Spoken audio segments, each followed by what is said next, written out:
Tēnā koutou katoa. It's good to see so many people here at the 2025 Hopkins lecture. So every year since 1978, the University of Canterbury, together with the Canterbury branch of Engineering New Zealand, have invited an eminent leader to speak to us on a topic of public interest, which is related to engineering. And this year we're delighted to have Roma Agrawal with us. So Roma, a very warm welcome to you and your friends and colleagues and family members who are here in the audience and some who are watching online. My name is Gregory McRae from the Department of Civil and Environmental Engineering, and it's my pleasure to co-host this with Fritha McCrimmon-Robinson from Engineering New Zealand, and Fritha will run a question and answer session after the lecture. So some brief housekeeping matters. Please check that your mobile phones and devices are on silent. Bathrooms, if you need them, are down beside the stairs, both sides. And in the case of an earthquake, please drop, cover, and hold, and then make your way out the same way past the bathrooms to the outside. So without further ado, I would like to invite Professor Rajesh Dakal, who is the head of the Department of Civil and Environmental Engineering, to welcome us to the university. And then directly after that, Fritha will come up and introduce our speaker. So, thank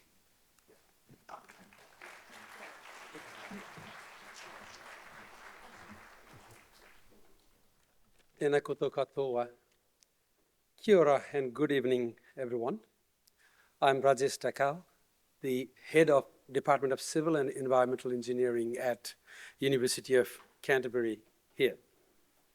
On behalf of the department and the university, I extend warm welcome to everyone in tonight's Hopkins Lecture 2025. We are delighted to co-host this annual event together with Engineering New Zealand Canterbury branch, which brings together students, alumni, professionals, and the public to engage in meaningful discussions about the role of engineering in society. The Hopkins Lecture was established in 1978 to commemorate the distinguished service of Professor Harry Hopkins, who served as the head of the Civil Engineering Department here at University of Canterbury for 27 years until that year. Professor Hopkins, who was the inaugural Hopkins Lecture deliverer, was instrumental in shaping the department and fostering a strong engineering community. Under his leadership, the Department of Civil Engineering at University of Canterbury achieved international fame, and he played a key role in advancing the study and practice of civil engineering in the whole country, New Zealand. We benefit immensely from his legacy to this date, and it is a pleasure for me to welcome the Hopkins family in today's event, and I understand that there are more than 20 members of the Hopkins family, Greater Hopkins family here. Welcome, and thank you very much for your continued support throughout the years for this event. Thank you very much. Thanks. The lecture series was initiated to encourage discussion of broader engineering within the profession and to stimulate public understanding and interest of engineering issues. It covers broad and social engineering topics rather than purely technical aspects of engineering. Since its inception, the Hopkins Lecture has been delivered annually, featuring high-profile eminent speakers, including 2 ex-Prime Ministers of New Zealand, Right Honourable Sir Geoffrey Palmer and Right Honourable Helen Clark. Few ex-ministers, including Honourable Nick Smith and Honourable Pete Hodgson, an ex-Governor General, Her Excellency Dame Catherine Tizard, academic award winner Sir Richard Taylor, who delivered the lecture last year, and the Everest conqueror and philanthropist, Sir Edmund Hillary. They all shared their insights on various aspects of engineering and its impact on society. This year, I would like to extend a special thank you to this year's speaker, Roma Agrawal, for joining us to share her expertise and perspectives on understanding the engineering behind our everyday lives. We hope tonight's lecture will inspire thought-provoking conversations and deepen our understanding of the vital role engineering plays in shaping our world. We'd also like to acknowledge the Canterbury branch of Engineering New Zealand for their continued support in co-hosting this event annually. It is my pleasure to introduce Fritha McCrimmon Robinson, Chair of the Engineering New Zealand Canterbury branch, and also an adjunct fellow here at the Department of Civil and Environmental Engineering, who will be introducing our speaker for tonight's Hopkins lecture. Please join me in welcoming Fritha McCrimmon Robinson to the podium. Thank you very much.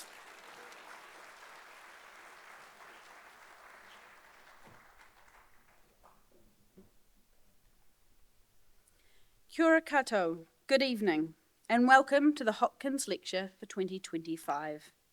I'm delighted to co-host this lecture with Rajesh Dakal and Gregory McRae, two incredible previous lecturers of mine. Thank you. I'm Fritha McCrimmon Robinson, Civil Water Team Lead, Principal Civil Engineer at Stantec here in Christchurch. I also serve as an Adjunct Fellow for the Department of Civil and Environmental Engineering here at UC, where I completed my bachelor's degree back in 2011. I wear a few hats, but the hat I'm wearing tonight is that I am also the chair of Engineering New Zealand Canterbury branch. A bit about Engineering New Zealand. Engineering New Zealand, or Te Ao Rangahau, is the professional body for engineers across Aotearoa, with over 23,000 members from all corners of the industry. Engineering New Zealand is here to support engineers at every stage of their careers, from professional development and chartership to advocacy and ethics. Engineering New Zealand helps to keep the profession connected and future ready. Engineering New Zealand is delighted to co-host this event with UC. But now, for the purpose of why we are all here tonight, it's my absolute pleasure this evening to introduce Roma Agrawal. Roma Agrawal is an engineer, author. You can buy her books here this evening. And a presenter whose career spans impressive technical achievements and a passion for sharing the wonder of engineering with the world. She is perhaps best known for her work on the design of the Shard, Western Europe's tallest tower, but her influence far reaches beyond the skyline of London.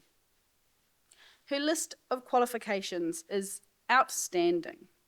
She's a fellow of the Institute of Structural Engineers and is an honorary fellow of the Royal Academy of Engineering, the British Science Association, as well as the City of Guild of London Institute. She studied at Imperial College London, gaining an MSc in General Structural Engineering, and the University of Oxford, gaining an MA in Physics. Roma has given lectures to thousands at universities, schools, and organisations around the world, including TEDx talks. She has also presented numerous TV shows for the BBC, Channel 4, and Discovery, and hosts her own podcast, Building Stories. Her first book, Built, published in 2018, won AAAS Science Book Award and has been translated into 8 different languages. Roma is passionate about promoting engineering and technical careers to young people, particularly those from minoritized groups, and has won international awards for her technical prowess, for her advocacy for the profession, including the prestigious Royal Academy of Engineering Roke Award. She was appointed an MBE in 2018 for services to engineering, and she was also Engineer of the Year at Women in Construction Awards. In her spare time, she enjoys Indian classical dancing, ballet, ballroom and Latin dancing, yoga, baking, reading, and travelling. Travelling is fortunate, really, given she's travelled all the way from the UK to give this lecture. There is so much more I could say about the incredible things that Roma has achieved, but it's not me that you're here to listen to.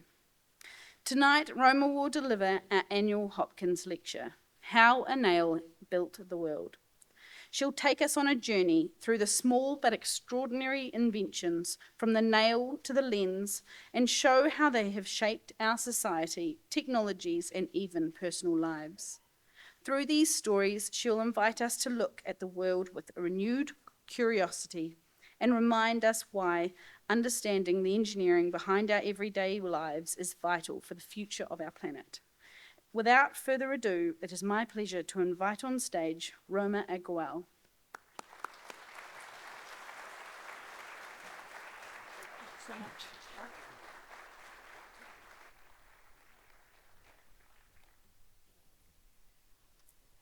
Kia ora. Thank you so much for having me today. As Fritha mentioned, I love traveling. I think this is day 26 that me and my family have been in Aotearoa, New Zealand. We have traveled everywhere from Auckland down to Te Anau and up the east and west coasts all over. And genuinely, this is one of the most beautiful countries with the most beautiful people that I have ever visited. So it's really my honor to be here. And thank you very much for the very generous introduction. So yes, as Fritha said, my name is Roma Agrawal. I am a structural engineer. And is that a familiar term to many of us here? I'm seeing lots of nods. So often when I'm speaking to people, they're like, do you mean an architect? No, I don't mean an architect. I work with architects, but I'm not an architect. We love architects, don't we, structural engineers? But just to give you an example of some of the projects that I've worked on in my career, which I've been very, very lucky to do. So in the middle is my first baby. There's another one sat over there. That's a footbridge up in Newcastle, which joins up two different bits of a university campus. And that went up in 2006. So I practiced for about 15 years, and I write and speak now, but that was my first ever project. Then the sharp pointy thing on your left is the Shard, which is the tallest building in the UK, and I spent 6 years of my career working on that. I did the super unglamorous bits, which is the basement at the bottom of the tower. But if the building starts to lean, perhaps I would have to probably run away here pretty quickly. I wouldn't mind that bit, not the first bit. And then I did the very glamorous top of the building, which is called the Spire, and that houses the viewing gallery where millions of people come to look at the views of London. So that was such a joy to be involved in. And then I've got this project here as a bit of a contrast to show you the range of things that structural engineers can do. This is a sculpture that was designed by artists and architects, and it was called the Hairy Wood. I did not come up with that name, but it was inspired by Rapunzel's hair. People can actually climb up into that tower, and it was temporary in Covent Garden. And if any of you have been to London, that's a very historical place with beautiful old cobblestones that we couldn't anchor into. So we had to come up with a way to keep that safe for people that were climbing into this sculpture. So a big range of different projects that I had the total joy of working on during my 15-year career as a structural engineer. So just to give you a little bit of my journey then, I mean, an appropriate response to this would be, oh. No? I think I was about 4 or 5 years old in these pictures, and I was wearing my dad's suit. Did anybody else wear their parents' clothing when they were kids? Perfectly normal behavior. And then stickle bricks or bristle blocks, depending on which part of the world you're from. Lego, big passion of mine, and I've made some kind of flying contraption that slightly defies the laws of physics, but it's okay for a 5-year-old. And you might look at these pictures and think, oh, Roma always knew that she wanted to be an engineer. But actually, I didn't know what I wanted to do for the longest time. I ended up spending my very early childhood in the US. I then spent 10 very formative years in India from the age of 6 to 16, and then I came to the UK to study after that. So I've been in the UK for about 25 years now. And across all of the, the studies and everything I did, I always loved maths and physics, and that's what I really enjoyed. But when I started to come to the end of my degree, I couldn't really see where I was going to go with this. And at the time, and this is coming on to 25 years now, my colleagues on my course were either going off to do PhDs or investment banking, and neither of these really appealed to me. And what I loved about engineering was the idea that I could use the maths and physics that I was studying, but to make stuff, to create practical things, and stuff that I could, it would leave a legacy, and then real human beings would be using those products or those buildings or whatever they were, and that really, really appealed to me. So I went on to become a structural engineer. So these are some of the highlights of my career, which I'll just go through very, very quickly. That's the top of the Shard. I'm scared of heights, as you can probably tell. This is me visiting the Northumbria University footbridge 2 or 3 years ago. It's still standing. It's great. Tick, structural engineering career. And now what I do actually is like I said, I love speaking about engineering, so I go around trying to inspire people to think about all the world around us and all the stuff that people have made. And I don't know, this picture in the UK, people get the reference immediately, but we have this very famous long-standing quiz show called University Challenge, which is really, really tough. And I got to be on the alumni special for Christmas, and they definitely make the questions much easier for us. So I did get to press the buzzer a few times, so I'm very, very excited about that. Right, so now for the topic of tonight. How a nail built the world, nuts and bolts, what are the little things around us? And one of the key messages that I would like you to keep in your mind as I go through some of these examples is small things matter. Okay, so that's what underpins my lecture tonight, that small things matter.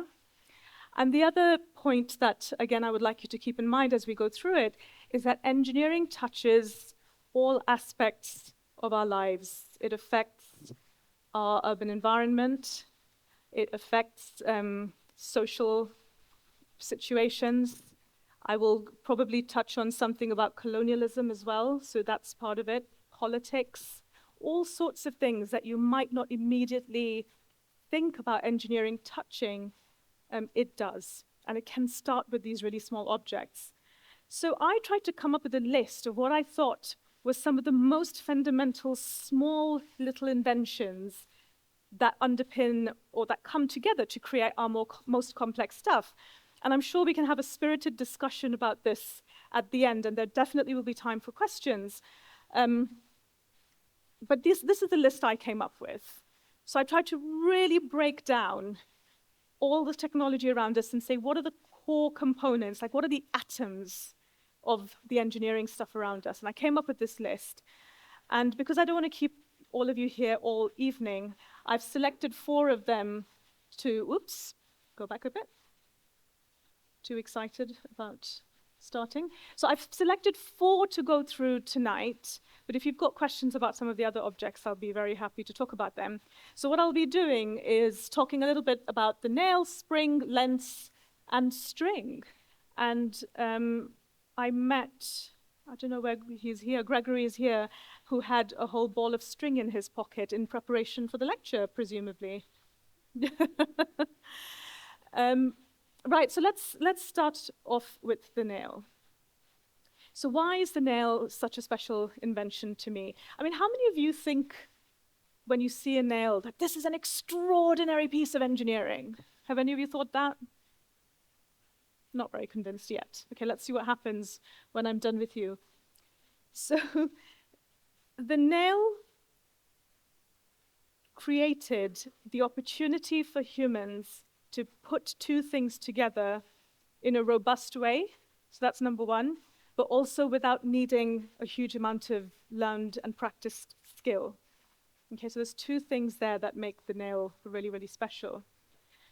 So if you think about the earliest stone tools that we used, us and all of our cousin human ancestors, hominin ancestors, we were using a piece of rock and then we would shape that rock. Or perhaps if there was a cave that was made out of a thing, or we might find a piece of wood and sharpen the end and use it as a spear. But when we start to join things together, the complexity of the engineering products that we can make just exponentially increases. So yes, we can use twine, thread, and so on, maybe to tie some stone to a stick, but that's not very robust. It's organic material, it'll break down. There are examples of glue that have been used as well. But the nail, like I said, really allowed people to join these two things together without needing too much skill, in quite a simple way and in a robust way that lasted.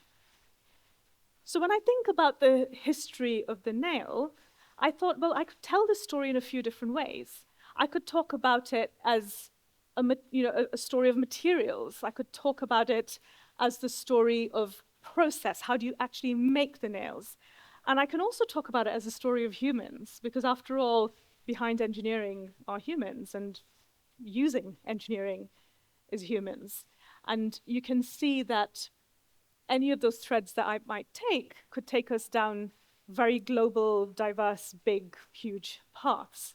So I'm going to try and mash these all up together because I love making my life as easy as possible. So metal is really the starting point for the story of the nail, because metal has the physical properties that allow you to make a really sharp point that is strong enough so that if you whack it into something slightly softer, it will hold its shape really well. And that's to do with the atomic structure of it. It's to do with the fact that it's actually a crystal. When you heat it up, it becomes soft, ductile. You can shape it. And I went to a forge that dates back to the 1800s, not too far from London, and actually went to forge a nail.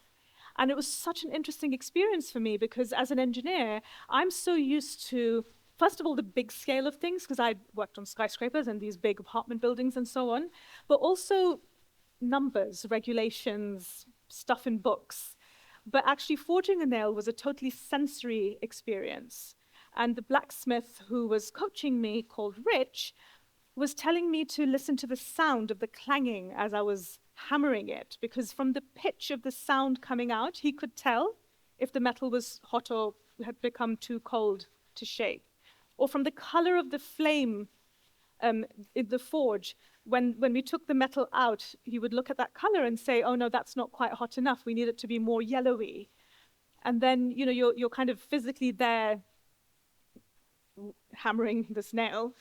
And like I said, you've got all the sound, and then you quench it at the end, and you get this most satisfying sizzle when you put this really hot nail into a bucket of cold water to complete it. And I really loved that, and it reminded me that, fundamentally, this is a story about material and metal and how humans figured out to manipulate all of that stuff. So copper comes in about 6,000, 5,500 years ago. The Egyptians were really proficient with working with copper, but copper is still quite a soft material. So the metals that we knew about before copper were gold and silver, and those metals are just a little bit too soft to create nails. But with copper, the Egyptians were able to hand forge nails. Okay, so hand forging being this, physical anvil heating up and whacking. That's the technical term. We come up to bronze, and bronze is a mixture of copper and tin. And bronze is a stronger material, and this does really well. And again, the Egyptians were brilliant at using bronze as well. And I found it really interesting that bronze falls out of favor as a material at some point in history, not because there was anything wrong with the material, but because you could get tin from one part of the world and bronze from a different part of the world. But to bring those two things together required logistics and importing and movement and all of this. And there was a very tumultuous political time in West Asia, and so they weren't physically able to bring these two materials together. So that's one example of how politics can affect the materials that we're using for engineering.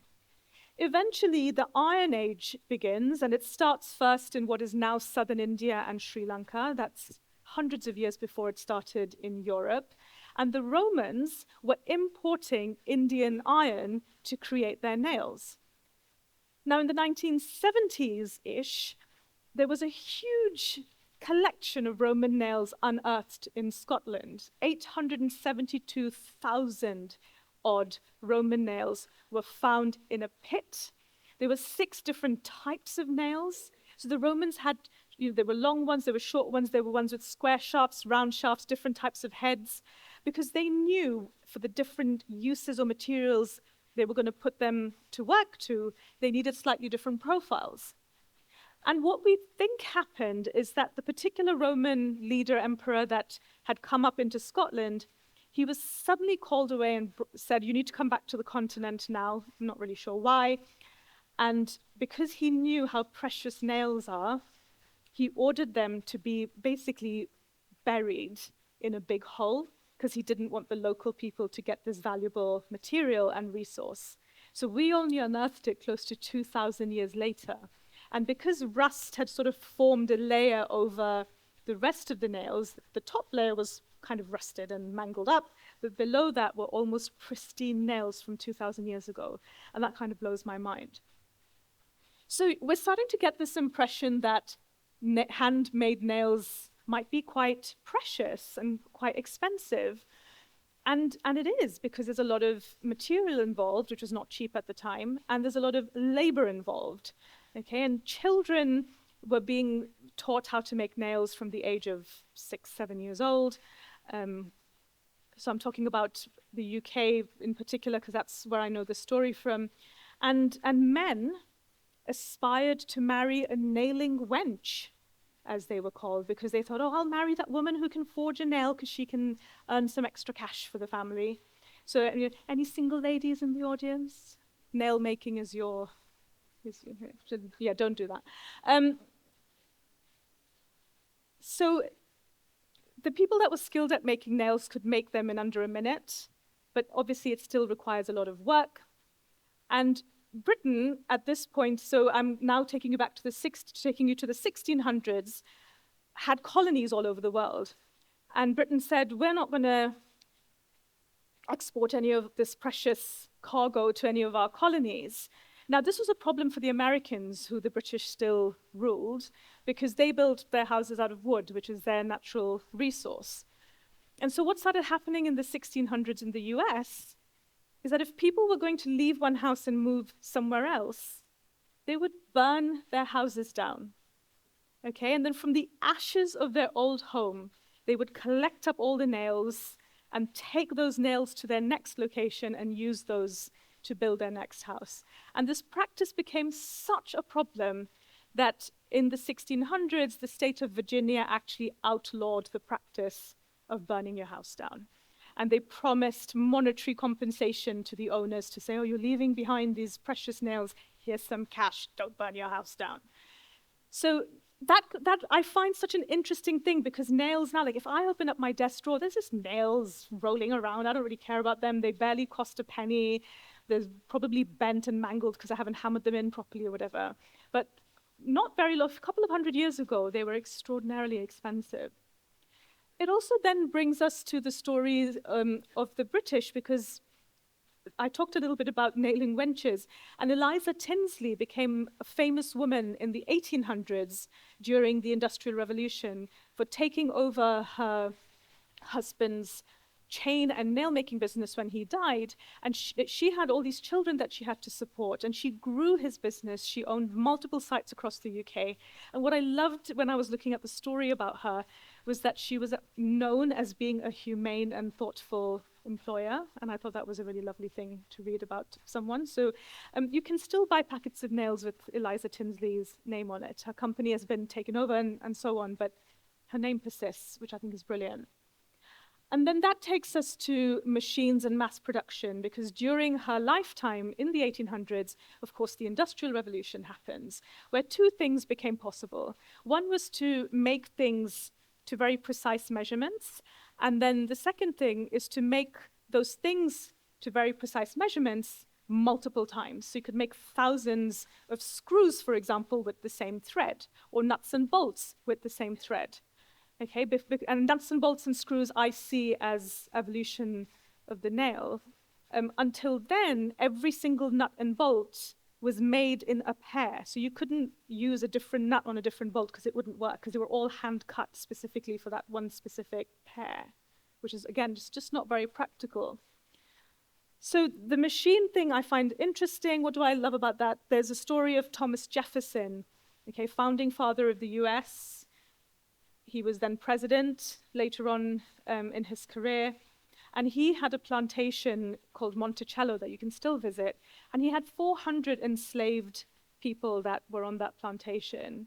And he got the men and boys, enslaved men and boys, to make nails. And they were producing 8,000 to 10,000 handmade nails a day, which Thomas Jefferson then sold in order to fund his plantation, essentially, during the fallow years when the agriculture wasn't really happening. So the story of nails also has links to enslavement. And then, of course, fast forward to now, steel is cheap, you get all these machines, and then nails became cheap. However, having said all of that, there are, I also discuss some of the cousins of nails, as I mentioned, the screws, the rivets, the bolts.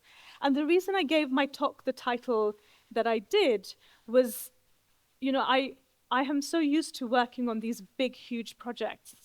So it's the Shard. I mean, obviously that's an extraordinarily big one, but I've worked on different apartment blocks. I've built these foundations. I've looked at all of this stuff. And it struck one day, I just said, what is the smallest thing that puts together, like holds all of this together without which these can't exist? And I came up with the nut and the bolt. And you can imagine me standing in front of the Shard with the nut and the bolt, which fits in the palm of my hand, thinking that can't exist without this little piece of technology in my hand, which came to us thanks to the nail. So I'll ask you again. How many of you think the nail is an extraordinary piece of engineering? Right, let's move on to the spring. I also do want to say, I want all of you to be super comfortable during this lecture. I keep things super informal, so if anyone needs to get up and stretch or stand up and stretch their legs or wants to knit, because I often do that during the talk, please just go ahead. I'd love for you to just be comfortable while you're listening. Right, the spring, I think, is one of the most versatile of the small inventions that exist. And one of the hardest things that I had to do was to define what a spring is. Because people kept asking me, what is a spring? And I'm like, you know, it's a thing that you can squish and then it holds energy and, you know. So what actually is a spring? And my take on it is that it's something that's made out of an elastic material. So that's a material that you can deform. But when you release it, it goes back to its original shape. So that's an elastic material. You deform it, and it stores energy, and it'll keep storing that energy until you release it, and then you can use that energy to go off and do something with it. Now, when I say the word spring, we usually think of that spiral coiled thing, right? The first one that I've sketched there with my expert artistic skills. And those springs actually are quite a modern invention. So I said, right, but what was the earliest form of the spring then? You know, what led to that? And what I found was that it was actually the bow and arrow that I could find, you know, going through history. Now, it's very difficult to figure out when in history the bow was actually invented because they were usually made out of wood, and wood doesn't really stand the test of time. It rots, and so you don't really get them. But it could be 10,000 years old. It could be much older than that. We don't really know, but that is pretty old stuff. And the other thing that springs reminded me, so they're versatile both in terms of how you can use them, but they're also very versatile in terms of the physical shapes and the scale at which they can be used. So I want to take you through different shapes and different scales of what springs are useful for. And it's really, really important at this point to remind ourselves that, you know, engineering can be an incredible force for good and for development, but it can also be extraordinarily destructive. And it's really up to us as a society of how we use those tools, right? We can create a hammer and we can put a nail into things to create stuff, but you can also smash glass with it or destroy things. So it's all about how we're going to use stuff. So I'm going to talk a little bit about the destructive power of the spring. Then I want to talk about how you can control things with springs and also how you can create silence with springs. So as I mentioned, the bow and arrow being an example of a spring, and that kind of curly one that I've drawn up there is actually an example from Genghis Khan, or Genghis Khan, which is the anglicized version of his name, and his horsemen, his army, were particularly scary, I guess is the word, destructive, because they learned from childhood how to ride horses only with their legs, so they could control the horse just with their legs. And they had these extraordinary bows where they really understood what the forces going into this piece of engineering were. So if you imagine pulling a bow, I'm pulling the bow this way, this is a string. The outside curve of the bow is going to be stretched, and they added tendons from animals to that point, so like really strong, stretchy material. And the inside surface is going to be compressed, and for that they used wood. And they created a very springy bow that could shoot arrows much further than you would expect from such a little thing. They had enormous power in them, and they would shoot these arrows using this bow while they were riding the horse, and that's what made them such an effective and destructive army. Crossbows are also springs, catapults, there's a whole list of weapons, all the way to the pistol, which has a whole host of different springs in there. So when you load up the bullets, you're compressing a spring to get your 6 or whatever bullets in there. There's another spring that holds the trigger. There's a spring that helps with the recoil so that your arm is not absorbing all of the shock. When you fire the bullet, it's a spring that releases and hits a point, which creates that little explosion to send the bullet out. And then the recoil pushes the top of the gun back so that the big spring at the bottom, actually, I think I have a pointer here, yep. So this spring can then push the next one up. And so springs actually manage to automate the process of shooting, which is not great. So that's an example of some of the destruction that springs can bring. Now, at this one of the smallest and most precise and accurate scale of springs, the example I came across was that of time. Now, at this point, I like to remind people that time is actually a human-made construct.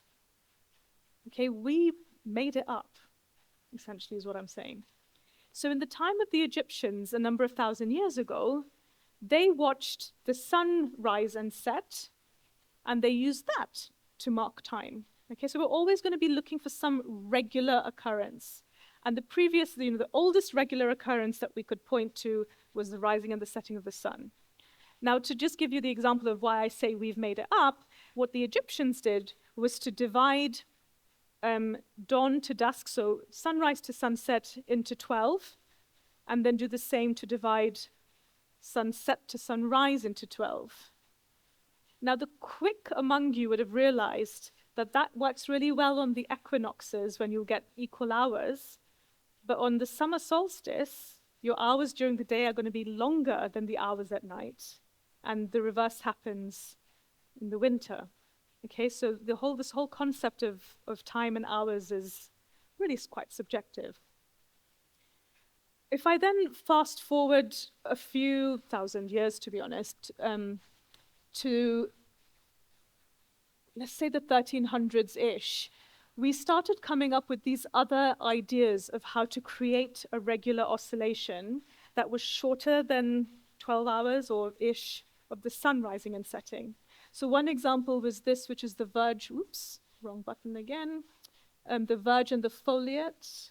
And this had 2 weights at the end of an arm, and it would sort of oscillate like that.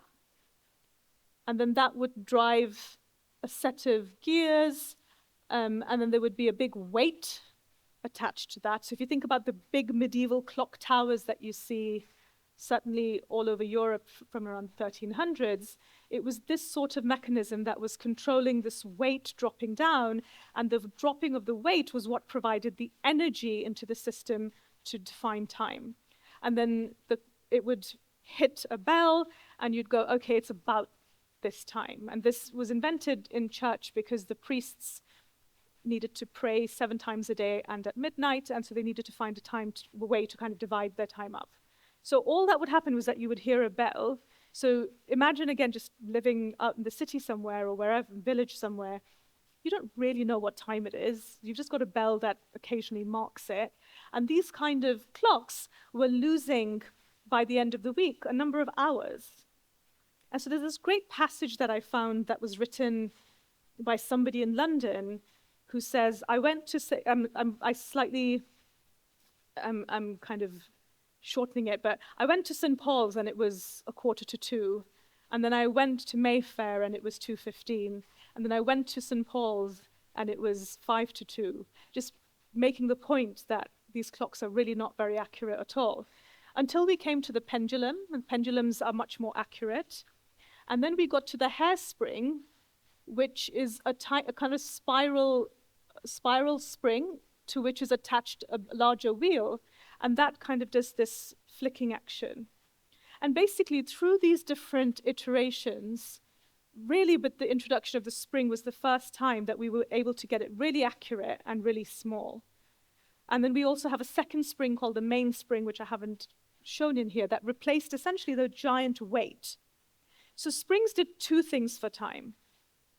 Okay, it provided a much smaller source of power to drive the gears, and it also provided a much more precise and accurate oscillation to measure time.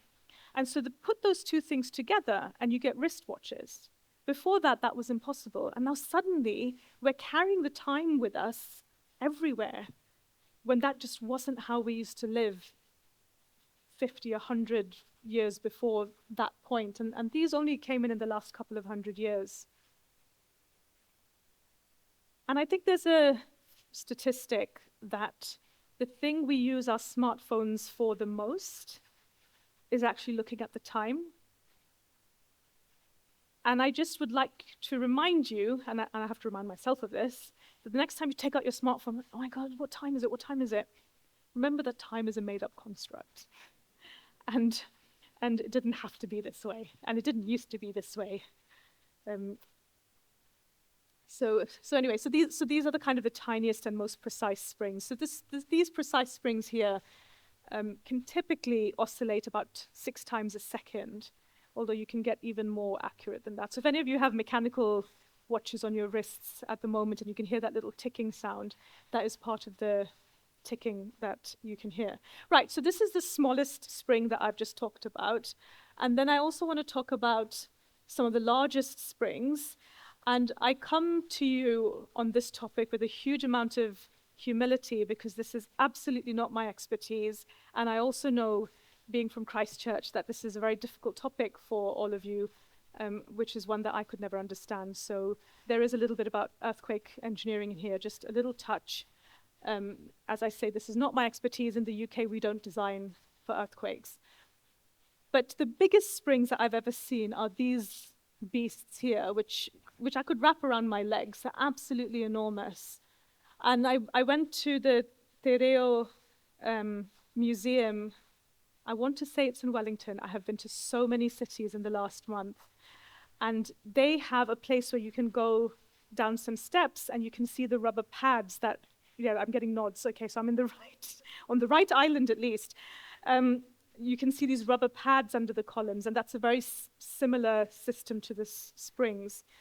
And the idea is that when things are shaking, in this case, the reason for these springs is because it was above a train, and the train kind of rumbles through, and then you feel it going through the building. And instead, the springs absorb that energy. And similarly, for earthquake engineering, this is one tool that can be used to absorb some of that shock and prevent all of it from entering the structure. But the example I've got here is an auditorium, and most of the biggest and best concerts concert halls in the world have a problem, and that problem is creating silence. Okay, silence is a very challenging concept in the modern world. So wherever you might go, so I had found a particular example in Denmark, but you can think about London or Berlin or wherever. There'll be the sounds of traffic. There's sometimes sounds of boats and ships because there's a river nearby. There's people, there's machinery. In fact, the machinery that serves these concert halls themselves, the air conditioning, the electricity, all these rigs, all this stuff everywhere. How do you create silence? And the answer is to essentially suspend the concert hall and surround it by springs at the bottom, on the sides, so that any of these vibrations and sounds that are coming in from the outside get absorbed outside the hall, and you can create as quiet an environment as you can inside. So those are some of the very biggest springs that I have come across. Okay, so let's talk about the lens.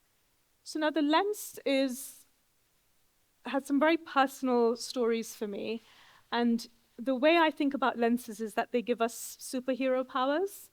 Now, I can see in the audience that there's a pretty large percentage of people wearing glasses, and I think all of us immediately know how important lenses are, because I, for one, my number's not even that strong, but I get a headache in 5 minutes if I don't wear my glasses.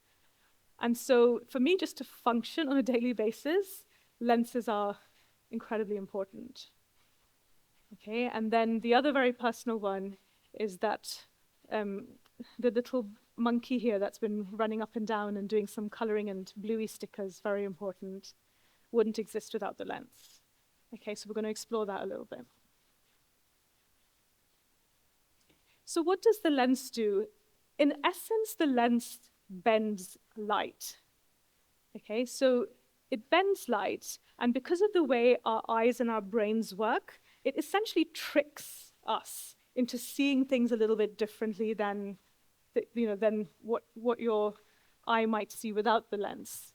And so you get different types of lenses, you get magnifying lenses and so on, and then you get this magnificent contraption here on your right. And that was one of the earliest microscopes, not the earliest microscopes, but one of the earliest microscopes. Now this bit here, that metal plate, is about the size of my palm. So it's quite a small thing. And that little hole there is only 2 or 3 millimeters. Okay, so it's really quite a small thing. Now that is a microscope. And that was invented by a Dutch draper called Anthony van Leeuwenhoek. Okay, so now he was considered very working class by the educated elite at the time. He didn't speak Latin. How dare he? He possibly couldn't be a clever scientist, could he? But what he did, he had this shop, he had all this material he was selling, and he wanted to look at the thread count. And so what he did was to take a little tiny piece of glass and he polished it into a sphere. Which, if you think about it, is a really tricky thing to do. But he managed to create these pretty good spheres, only a couple of millimeters in diameter. And he stuck that into that hole. He had this screw. You see, screws are useful in other things too. Put a bit of wax up there, and then he would attach little vials with stuff in it, or even just look at his material using this microscope. And he was able to magnify things a fair amount with this.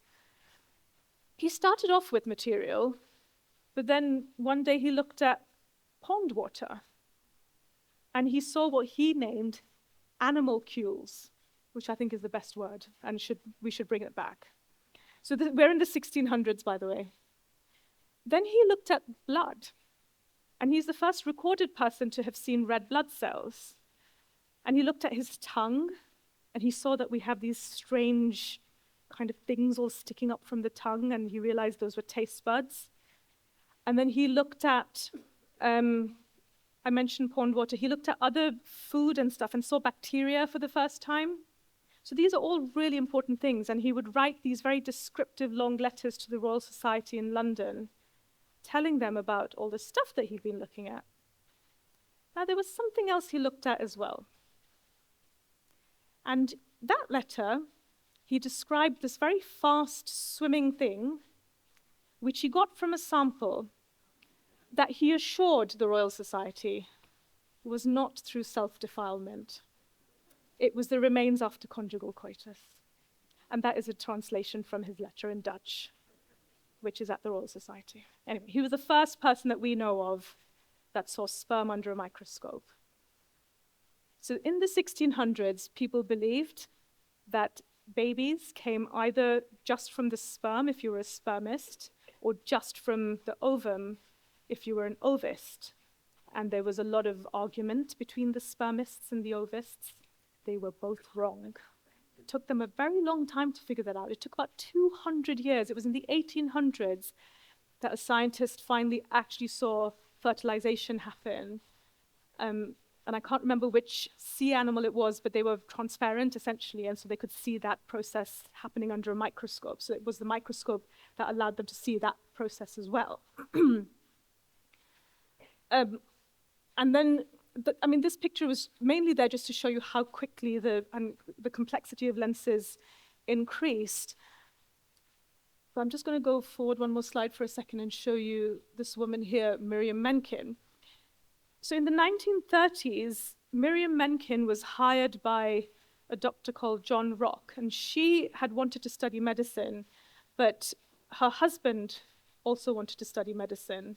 So of course she gave up her career so that their money could pay for him to study medicine, while she looked after their children and also did science. And she worked with John Rock, and in the 1930s had some experience with IVF for rabbits, and they wanted to see whether they could do that for humans once they understood that you need these two cells to come together. So she, over a period of 6 years, took 1,000 samples of ovarian tissue from women that were having some kind of surgery and had volunteered for their tissue to be researched. And out of the 1,000 samples, only 47 of them had any viable eggs. And then from those eggs, she tried to fertilize them. And it was almost by accident. It was one day when she fell asleep at the microscope that fertilization actually happened in a petri dish. And in all the excitement, because she called everyone, oh, let's come and have a look. And then they started having this whole argument about how they were going to try and preserve this. They forgot to photograph the first embryo that they created outside the body.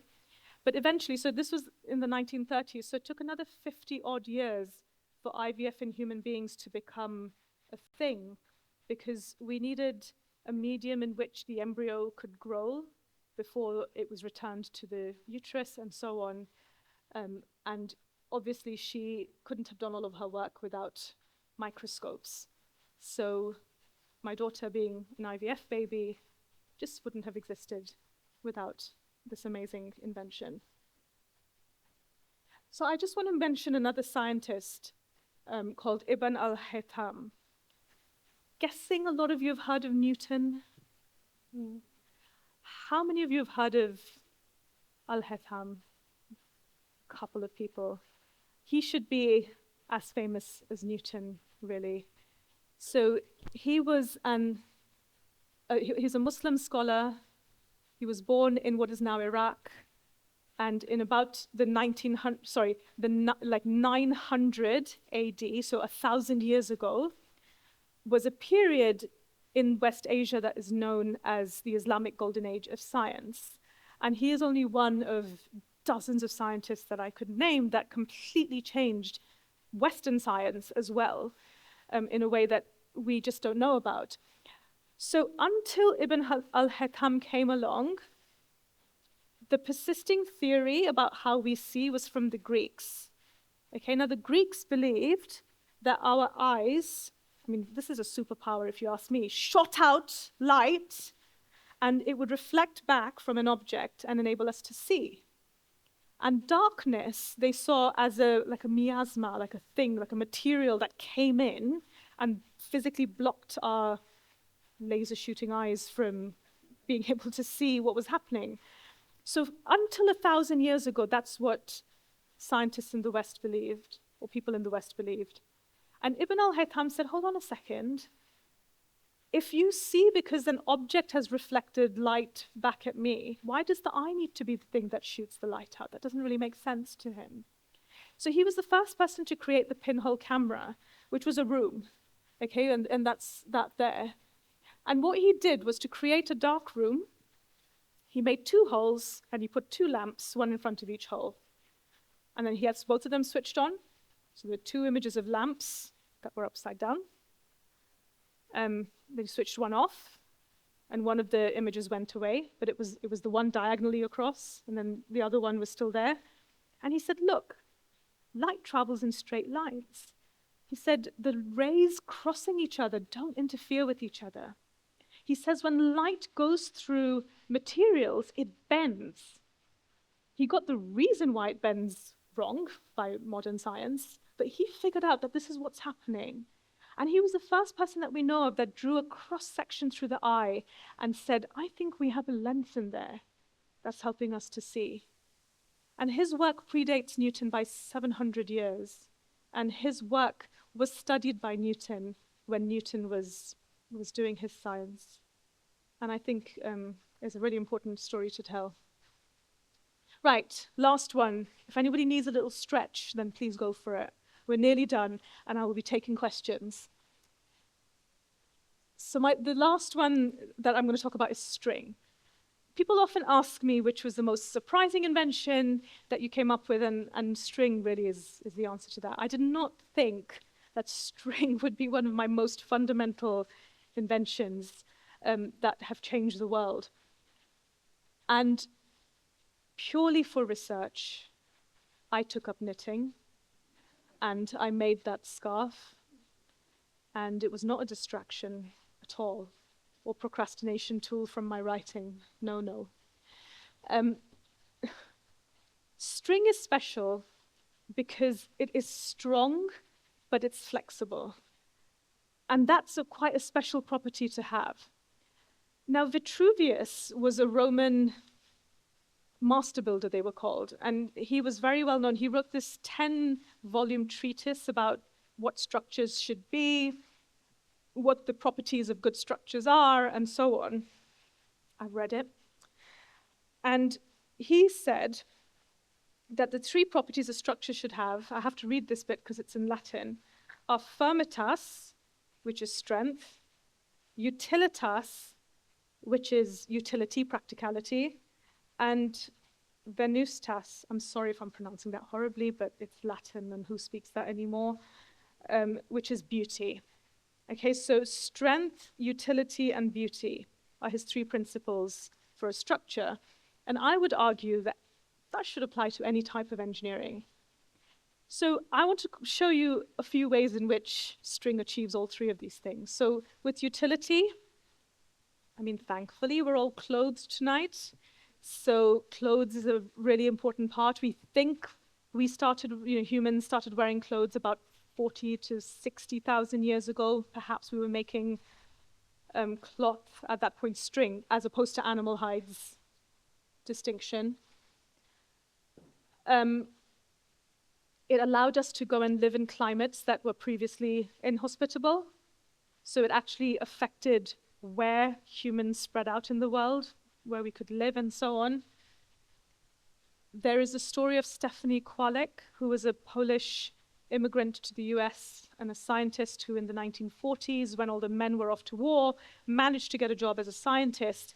And she invented Kevlar, which is essentially the stuff that is used in bulletproof vests, and firefighters use it as well to keep them. It's a very great insulator. It's incredibly strong material. So these are examples of where string, because it's flexible, allows us to do things, right? Wear clothes, wear stuff that's going to protect us, and so on. Chainmail not being a great example of that, being so heavy and things. But what I love about the story of string is that Homo sapien humans didn't invent it. It was actually the Neanderthals. And very conveniently, it was in the spring of 2021 when this was discovered, just as I was writing this chapter. And so it was hot news at the time, but my book came out like 2 years later. Anyway, so what was really special was that in this cave in France, which is dated to 40 to 50,000 years ago, they found a stone tool, and on that stone tool was a tiny piece of string that was 6 millimeters long and only 0.5 millimeter thick. But what was very special about this string was that it was clear they had taken the bark from some kind of tree, they had treated it, created this yarn, and then they twisted the yarn, okay, in one direction. But then they took 3 twisted strands, and they twisted those 3 strands in the opposite direction. And now, with these 2 opposing twists, the friction between all of that created this really amazing string. And if I undo the yarn, which I will not, of my beautiful scarf here, that is how we still do it today. And that blows my mind. So that, again, with my extraordinary artistic skills, was my attempt not to show DNA, but to show string and strands being twisted in different directions. Okay, so we've done utilitas with clothes, and then we have beauty, which is in music. And the engineering of musical instruments must be an amazing thing to do. But I was quickly going to talk about the tanpura, which is an instrument used in classical Indian music. And it's not like any musical instrument that's known in the West, because this doesn't play melodies. It just has 4, I believe, I'm not a musician, 4 tones that you play in the background. And that becomes the bass sound for the music that the other musicians play. So I would urge you to go and look this up on YouTube, because it creates this very kind of mesmerizing sound, which is very difficult to describe. Now, what's really interesting about the tanpura, again, which is very different than the instruments we're used to in the West, is that its bridge is actually curved. So in guitars and everything, you get a sharp corner, which means that the length of your string is really clear. And so the vibrations that you get are of a particular frequency, and therefore the pitch that you're hearing is correct and very specific. By having a curved bridge, as the string is vibrating up and down, the length of the string very subtly changes because it's touching a different part of the curve. And that slightly changes the pitch that you're hearing. And then in addition to that, they have what they call the jiva string, and jiva means life or soul in Sanskrit. And those are little cotton threads, again, very similar to the ones I described from the Neanderthals. And they adjust those, they play the string and then adjust the string, and you get this resonance, again, that I just can't describe. And you just have to, I went to a shop in London where he demonstrated this for me, and you just can't get that quality of sound, these overlapping notes, without these little pieces of cotton thread that completely change the sound of that instrument. Right, just these little threads. And so I think that's really cool. And then for my firmitas, the strength one, I'll bring a little bit of structural engineering in. The biggest bridges in the world are held up by cables. That's the Brooklyn Bridge. That's an illustration that came out from my first children's book. And this was the first bridge in the world that was held up by steel cables. And these steel cables are, in fact, bunches of lots of thin steel wires. Now, in the biggest bridges, they're not twisted. They're just straight wires that are kind of bunched together.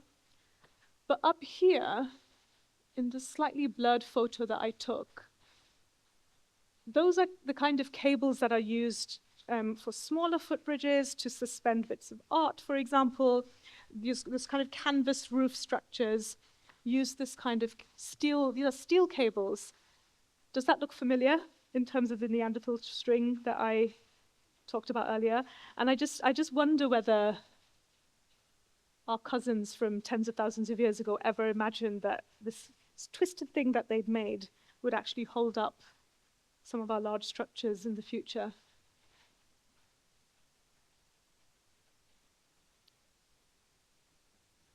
Oh, that's another picture of my bridge, which is still standing. Right. So let's break stuff. I hope my daughter's not listening to this bit. Are you listening? They're both listening. There's two of them here. Let's break stuff. Why do I say that? Because I've talked about this idea that small things matter. Okay, I think for a lot of us, even for me as an engineer, I'm a structural engineer. I don't understand how my smartphone works, not really. For people who aren't engineers, it all might just seem a bit overwhelming, a bit complicated, full of maths, don't really understand what's going on. But my belief is that if you try and deconstruct things, break things down, even if you just do them in your head rather than physically, we can start to kind of open up that black box and understand the components that are in there a little bit better. And I think that's important.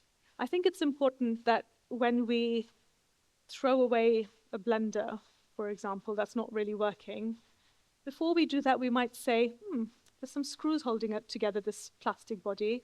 There might be some really cool gears inside this that make it spin, or there might be a motor that uses magnetism. And just think a little bit, what's inside that? What am I actually getting rid of here? What am I throwing away? Where is that stuff coming from? What are the materials that we are using? And I think just being more aware and conscious as consumers with all the stuff that we are making and throwing away and so on, I think that's really important. The UK is one of the biggest producers of electrical waste. We throw away 24 kilograms per person per year.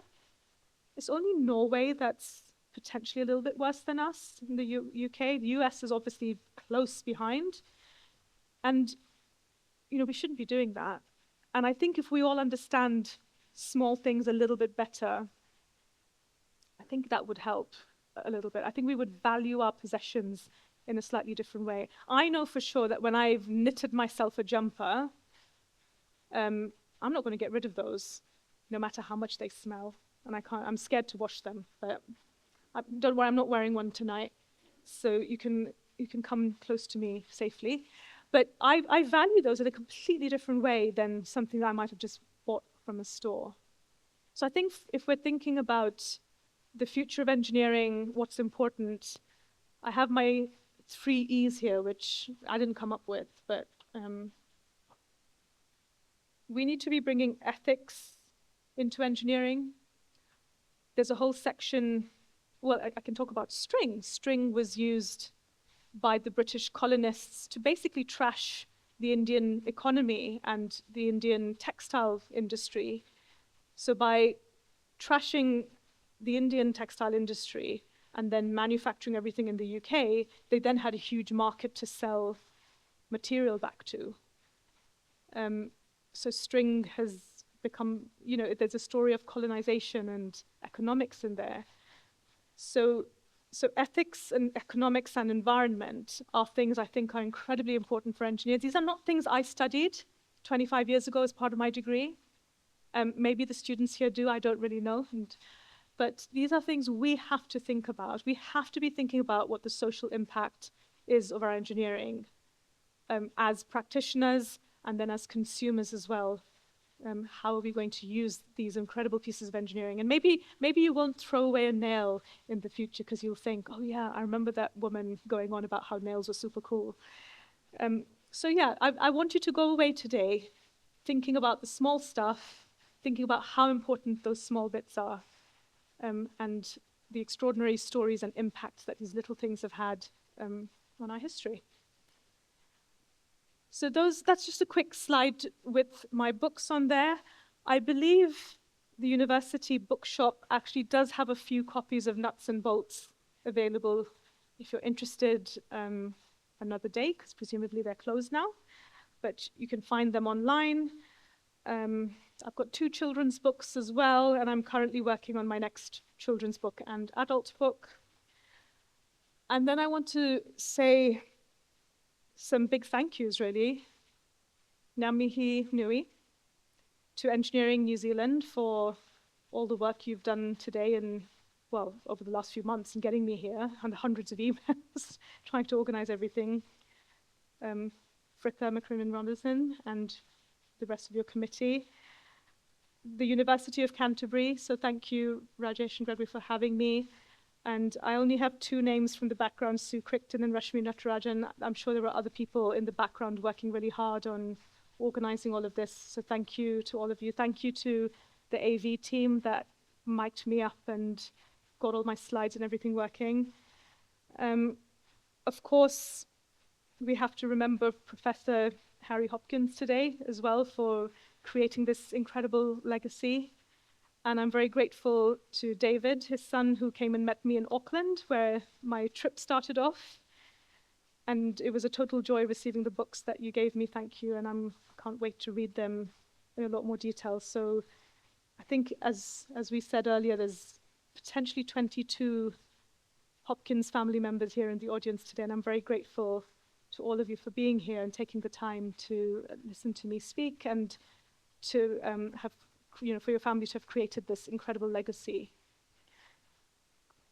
And I think thank you to these two incredible youngsters here who have been very well behaved and been doing some excellent coloring. But yeah, thank you again. And to every single one of you who gave up their Monday night to be here, I really appreciate it. Without people coming to watch this lecture, it wouldn't be able to exist. So I really appreciate that. Thank you very much.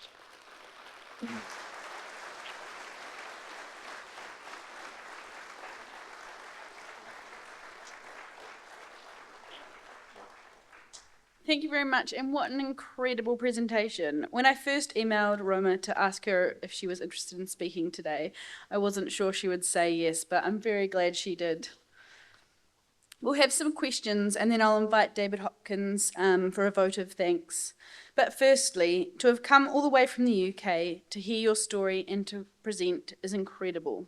Thank you very much. The nail, the history of this, the spring, the silence that helps create, the lens and how that's created such a fantastic daughter of yours. The string and its input into my knitting and my music. I'm really interested now about the bridge and that's effect, being a violin player. Thank you very much. It is time for some questions. We have a couple of roaming mics. Given this is recorded, if you can please wait until you have a microphone for the question, that would be really good.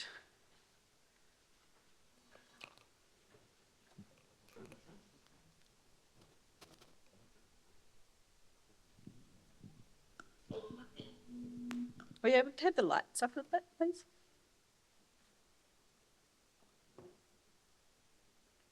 There's a question up the back there.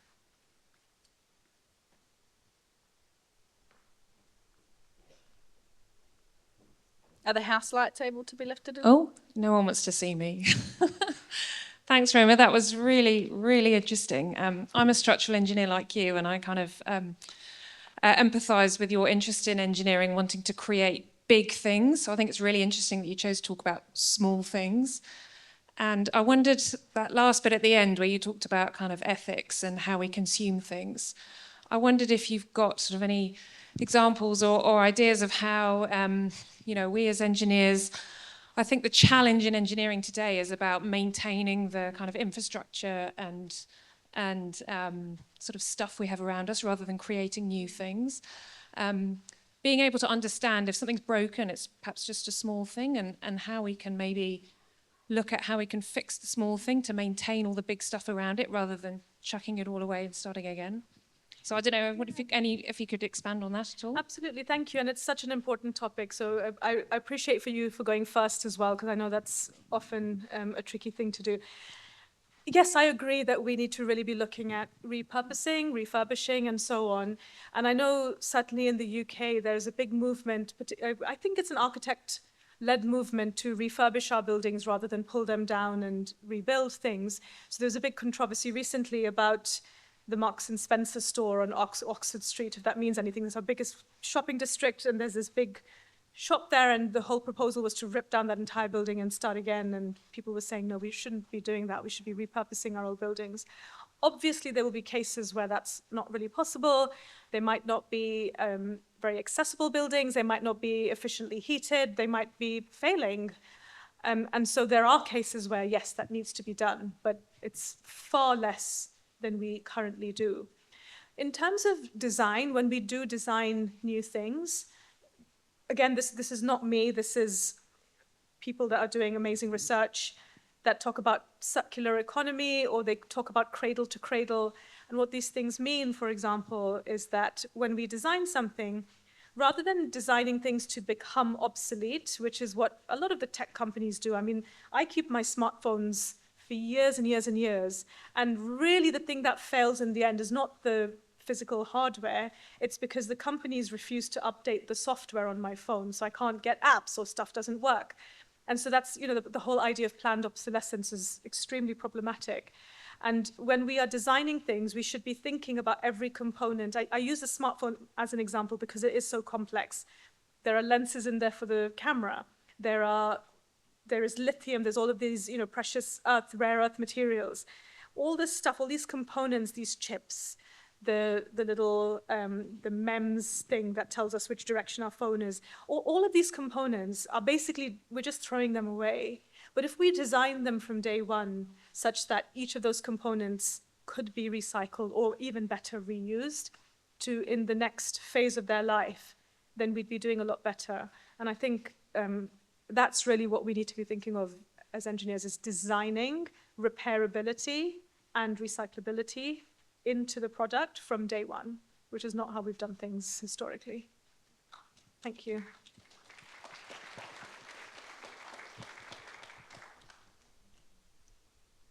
Does anybody else have a mic? Another question?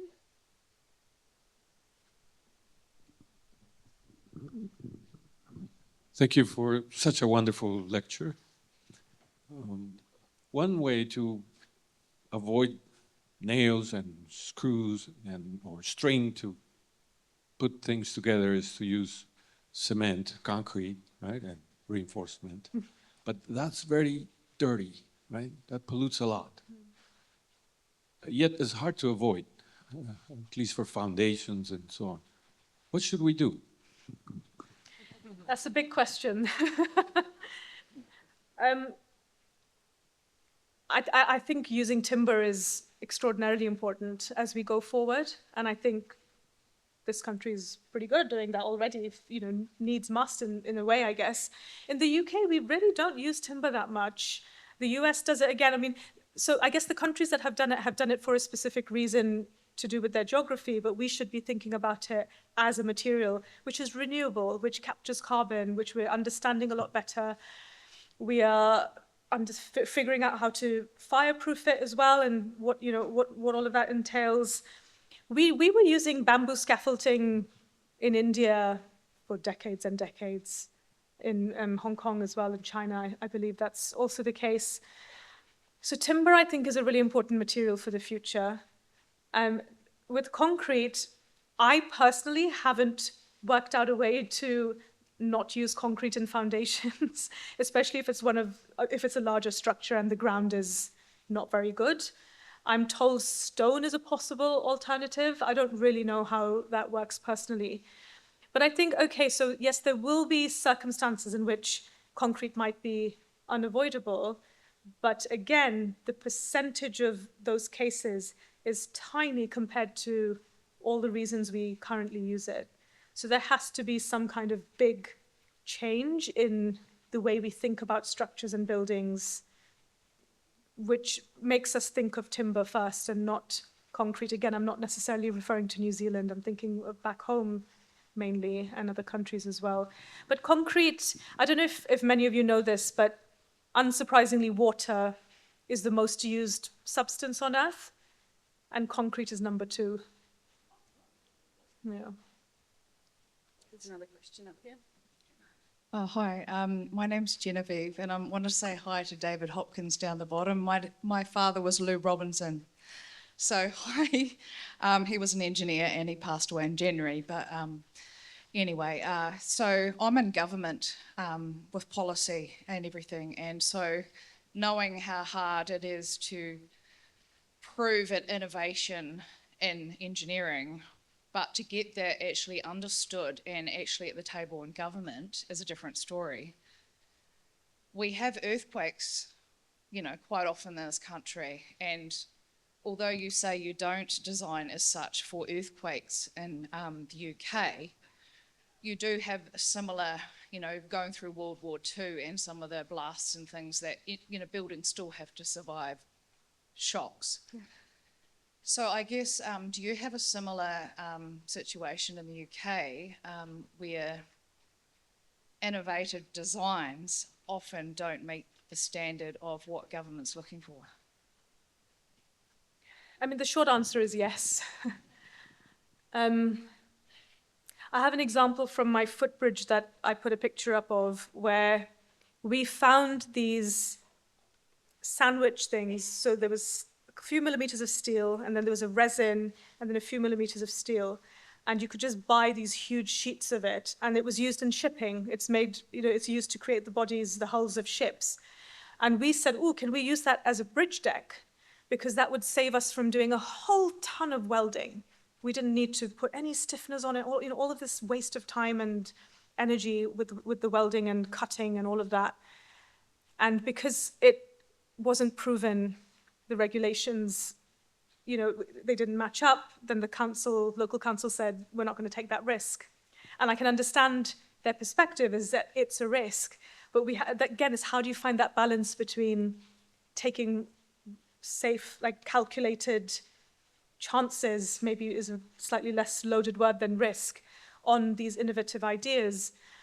And I think with government and policy, the higher principle might be what's really helpful. So if we have the higher regulations, so, you know, for example, the EU is starting to pass regulations about repairability, that, you know, for example, customers must be able to buy spare parts of the washing machine or the fridge that you're selling.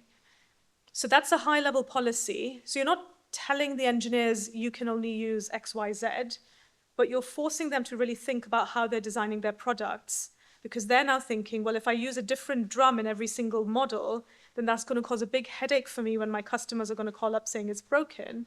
So it starts to indirectly, you know, you have this really strong policy at the top, and then you can indirectly influence the way design is happening at the different levels. And I think that that's one way to do it. But with the innovation, one of the things I talk about a lot is having more engineers in government and policy and so on, so that you do get that overlap. And, you know, I think, again, I don't know the stats here, but in the UK, there's a tiny handful of politicians have a science or engineering background. And I think that would make a big difference in this sort of scenario if you know, the politicians and policymakers had that background. And I'm sorry for your loss as well. Thank you.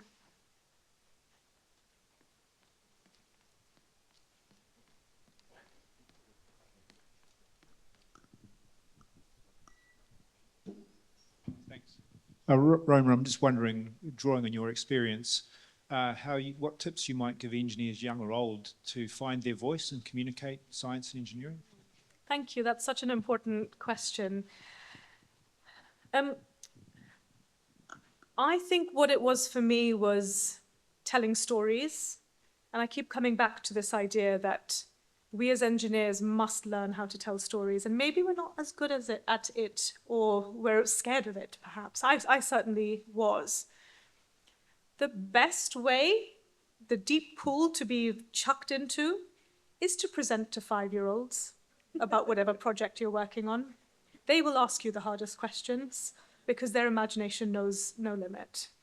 So that is how I learned over years to present technical stuff about the Shard to 5-year-old audiences. So I think that's one thing. And the second thing that I think is really important is the human aspect, because people love hearing about people. And I mentioned quite a few in my talk today. And I think we probably don't study those people very much. You know, I did a degree in physics. I'd never heard of Ibn al-Haytham, for example. Structural engineering, hadn't really heard of many names of structural engineers until I went and researched it. But I think telling the stories of people is incredibly important as well.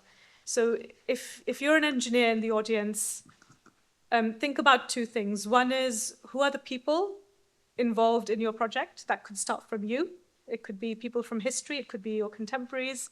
And then think about how you would explain this stuff to a 5-year-old. So those would be my 2 tips. And then go do it.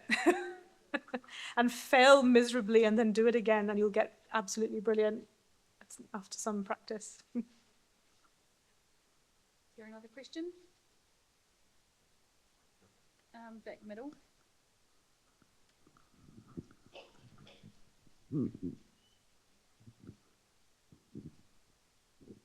Hi, thanks for the lecture. It was very inspiring.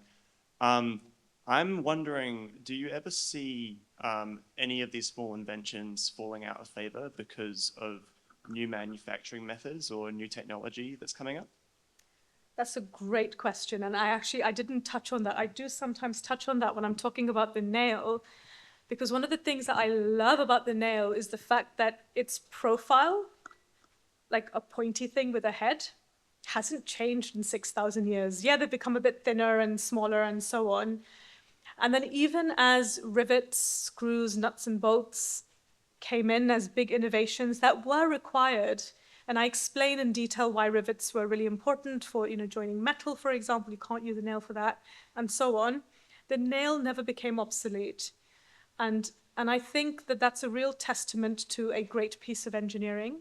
So that's something that really stands the test of time. And I think with the 7 examples that I picked in the end, all of them have endured in different forms, sure, but the principle that underpins all of them has endured. And I think that was one of the fun things about my list, because I came up with dozens of things, but I kept saying, but what's more fundamental than that? Where did that actually come from? And I kind of brought it down, right down to these things. So in one way I look at it is that the evolutions may become obsolete or change or evolve over time, but the basic principles of these, I think, have really endured. Thank you. We've probably got time for one more.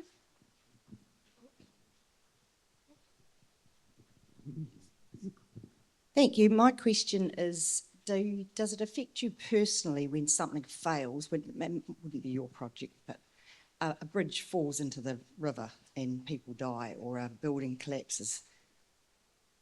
Absolutely, because it reminds me how incredibly important our profession is, and it reminds me that sometimes all those really boring calculations that I might have been doing all summer or whatever matter.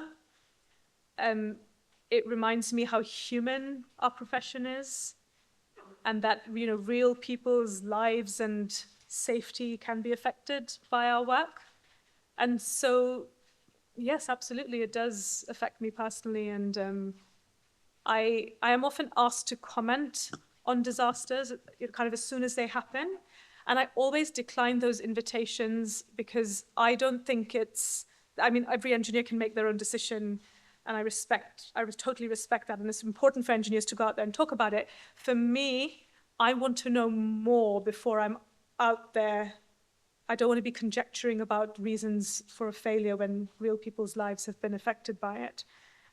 So yes, it's definitely a very sobering thing when things don't work. Thank you. I'm sure there's many more questions, but there's also stuff to wait for. I now ask David Hopkins, son of Harry Hopkins and distinguished engineer in his own right, to do a vote of thanks. Welcome, David.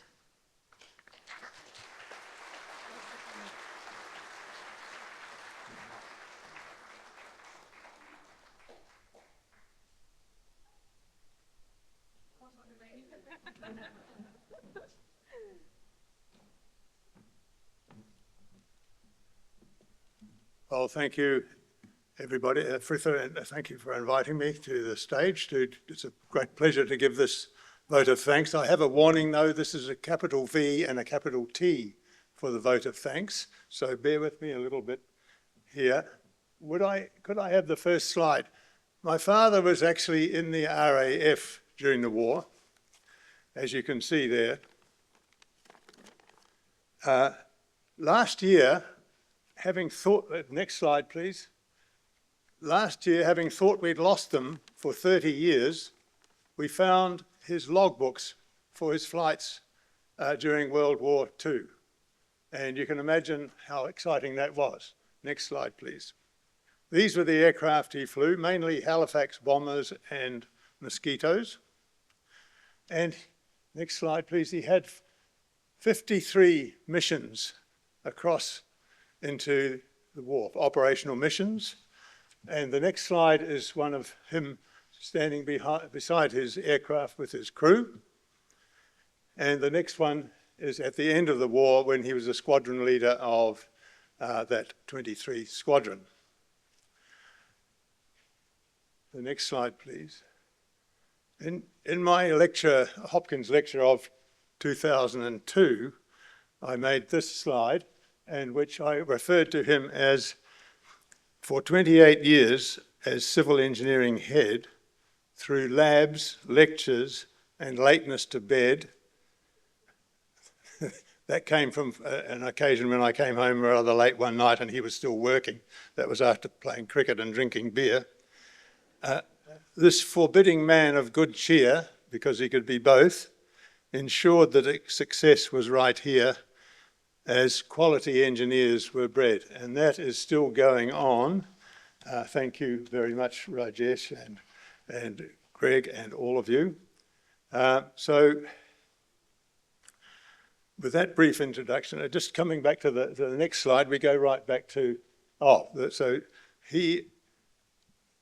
I'd like to say thank you to the Engineering New Zealand and to the university particularly, and that was another slide that I used where I say that each year you organisers strive, a lecture here to contrive, thanks to all of you friends from City, Ilam and Engens, well actually at the time it was iPens, for keeping Hopkins memories alive. So a very sincere thank you to all of you, and particularly to Roma, but at Engineering New Zealand, University of Canterbury, and the audience for your presence. Now, for our speaker, I told you it was a capital V and a capital T. I think we've broken a record this evening. We've come close to breaking the record of attendance, but I don't know that we've done that. But I think we might have broken the record for having the youngest in the audience. And we've got our speaker to thank. So I think a round of applause is due for them.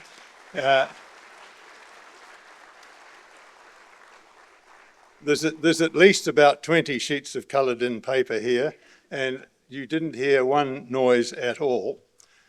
We were promised a thought-provoking address, Roma, and you have delivered in spades. Wonderfully articulate. Dad would have really liked your summary of strength, utility, and beauty, because he was so keen on those Roman arch bridges and suspension bridges, which are all of those things. Talking of suspension bridges, your comment about the string and the twisting, I don't know, some of you may have seen this video online. I remember seeing it many, many years ago. It started off with some people cutting long strands of grass, and they laid them alongside each other, and then they twisted them. And they ended up making a cable, and that cable went over a river and held planks for a bridge. And it used to last about a year, so they'd have to do that every year. But that twist actually forces things together and increases the friction in between, of course. You touched on ethics, economics, and environment. I won't try and address that. The nail repurposing, I thought, was very good.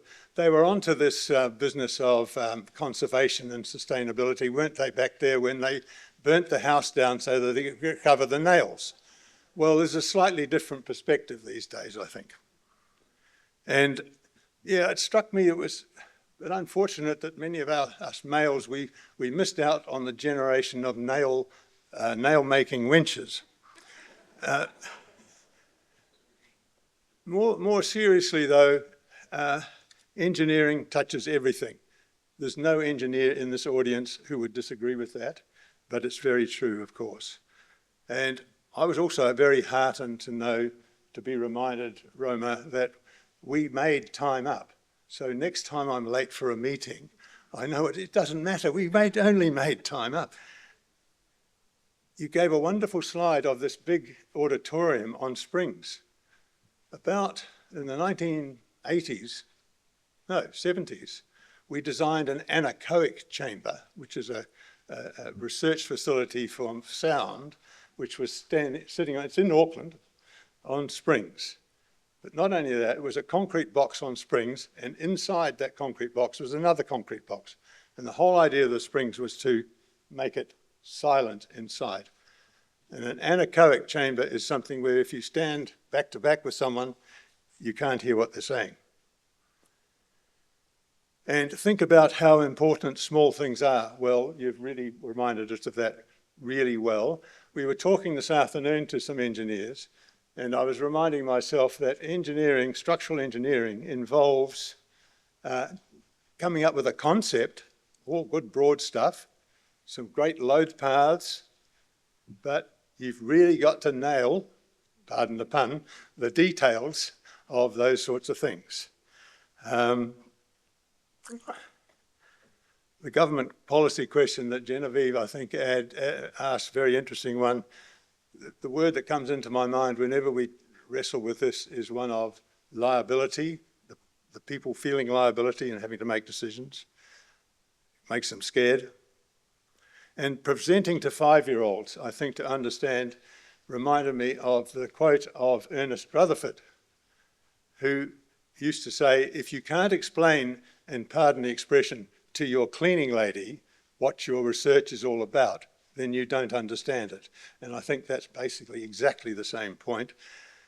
So for all those wonderful, thought-provoking words and your wonderfully articulate presentation, thank you very much, Roma. And here's a token appreciation from Hopkins and all of it. Thank you.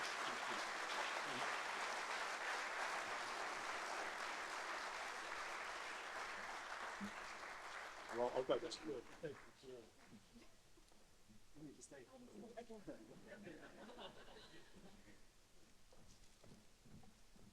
Thank you, Roma. We're going to have just a small gift from the university. So Professor Rajesh Dakal is going to bring that up. So thank you. Rajesh.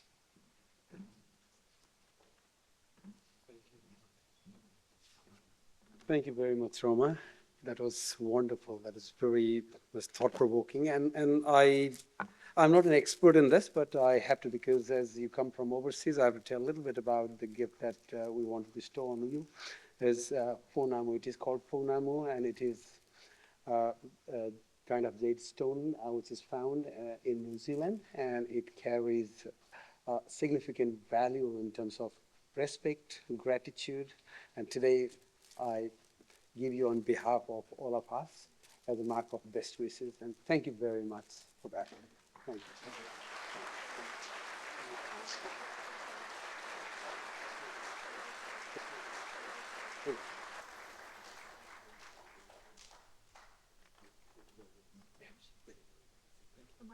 Thank you. Thank you.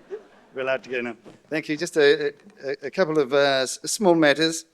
So we've heard today about some amazing inventions, where they're from, how you can use them, and how they've changed the world. But the other thing that was emphasized at the end was something else. It was about communication. And so I've got two advertisements which are related to this communication. The first one is a course called Communication Matters. And so there's a class, a University of Canterbury civil engineering class from 1969, and we have some of the members who are here today. This class produced a number of outstanding people who've made a tremendous impact around the world in engineering.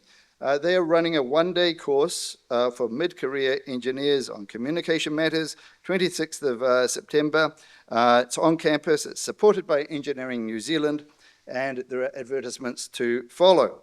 So that's coming up. The second advertisement is to say that there are still some of these left. These are down the corridor.